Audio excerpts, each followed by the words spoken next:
Welcome to Martie cooking. ሰላም ለሁላችሁ ይሁን። ዛሬ ደግሞ የምሰራላችሁ የአሳ አልጫ ወጥ ነው። መጀመሪያ ይህንን አሳ በሎሚ በደንብ አድርገን አፍሰንበት እናጥበዋለን። ከዛ በኋላ የምናደርገው ተለቅ አድርገን ቆረጥ አድርገዋለሁ። ወጥ ውስጥ ከገባ በቀላሉ ስለሚፈርስ መጀመሪያ በትንሽ ዘይት ጠበስ እናደርገዋለን። እንደምታዩት በጣም ቆንጆ አሳ ነው።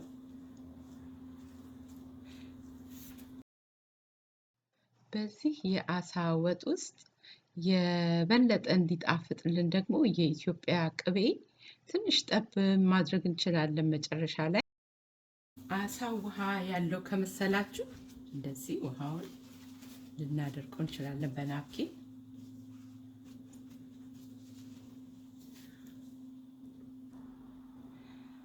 መጀመሪያ እንግዲህ ትንሽ ዘይት አንድ ወይም ሁለት የሾርባ ማንኪያ ያህል ጠብ እናደርግና አሳውን ለብ አድርገን እናወጣዋለን።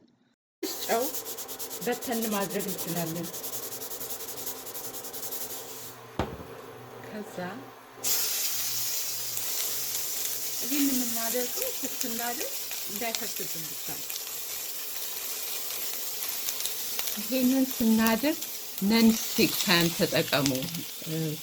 እንዲህ ስንጠብሰው የማያጣብቅ ልብ ያርጌ አውጥቼዋለሁኝ። አሁን ሽንኩርታችንን እናቁላላለን። አንድ ራስ ቀይ ሽንኩርት ከትፍ ያለው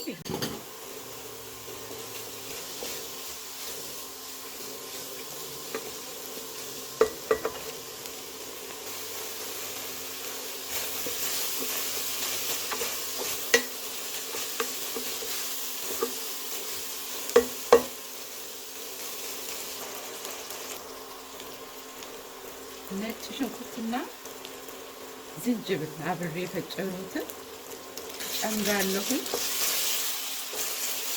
እሱም እንደመጣችሁ ያለ ነጭ ሽንኩርትና ያለ ዝንጅብል መሰራት ይችላል። ይህ በጣም ለጤና ጠቃሚ ስለሆነ ብዙ ጊዜ ቪዲዮዎቼን አይታችሁ ደግሞ ነጭ ሽንኩርትና ዝንጅብል ሁሉ ጊዜ ጨምራለሁ። ለቃሲ እርድ ጨምራለሁ። ቱርመሪክ ለጤናችንም በጣም ጥሩ ነው። በተለይ የነርቭ በሽታ ላለባችሁ በጣም ግሩም ብዙ ጥቅም አለው ለሰውነታችን።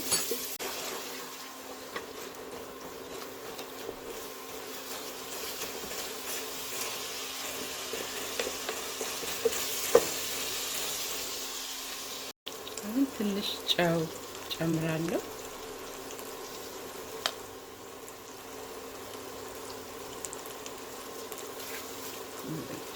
ይሆናል እየቀመስን ከዛ ደግሞ ቁንዶ በርበሬ ብላክ ፔፐር ጨምራለሁ።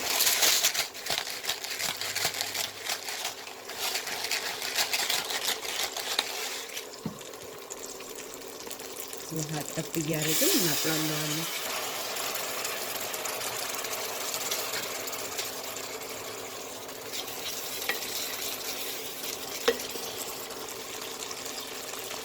አሁን እንደዚህ ልጬ በደንብ በብሌንደር የበጠበጥኩትን ቲማቲም እጨምራለሁ።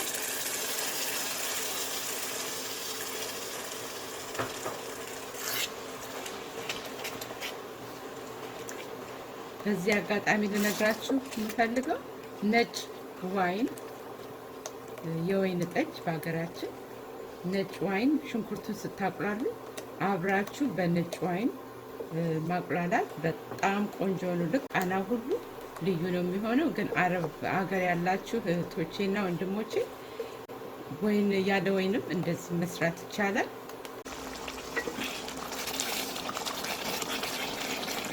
የወይን ጠጁን ስንጨምር ደግሞ ሽንኩርቱን እያቁላላን እያለን ብንጨምር መልካም ነው። ይህችን በደንብ ትክትክ አድርገን ከዛ አሳችንን እንጨምራለን።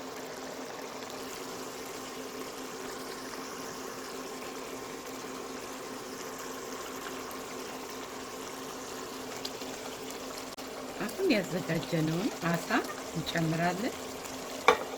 ቀስ ብለን እንዳይፈነጠርብን እንዲህ አንዴ ከጨመርነው በኋላ 10 ደቂቃ ነው የምናበስለው። አሳ በጣም ቶሎ ስለሚበስል እንዳይፈርስብን ስናማስለውም እየተጠነቀቀ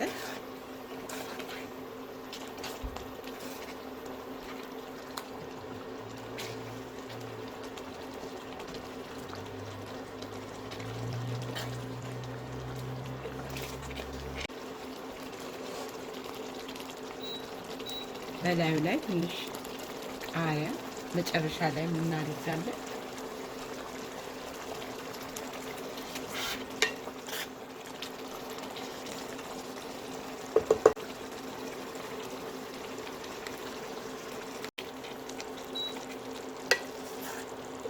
አሁን እሳቱን ቀነስ አድርጉት፣ ብዙ እንዳይፈርስብን። ይፈስሏል፣ እናወጣዋለን። ቃሪያችንን እንዲጠብጠብ እናደርግና እናቀርበዋለን።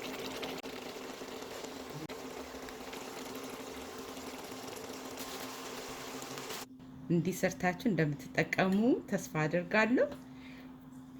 የጾም ወጥ ብላችሁ ይጠይቃችሁኛል። ብዙ የጾም ምግብ ያዘጋጀሁት አለ። ማርቲ የሚለውን አረንጓዴ፣ ቢጫ፣ ቀይ አይከን በመጫን ገብታችሁ ብዙ ቪዲዮዎች አሉ። እነሱን ተመልከቷቸው። ይሄንን ቪዲዮ ስላያችሁ አመሰግናችኋለሁ። ከወደዳችሁት ይህንን ሰብስክራይብ ማድረግ አትርሱ። ሰብስክራይበሮቼ በሙሉ ደግሞ አመሰግናችኋለሁ። ተመልካቾቼ በሙሉ አመሰግናችኋለሁ። በሚቀጥለው ቪዲዮ እስከምንገናኝ ድረስ መልካም የጤና ቀን ይሁንላችሁ።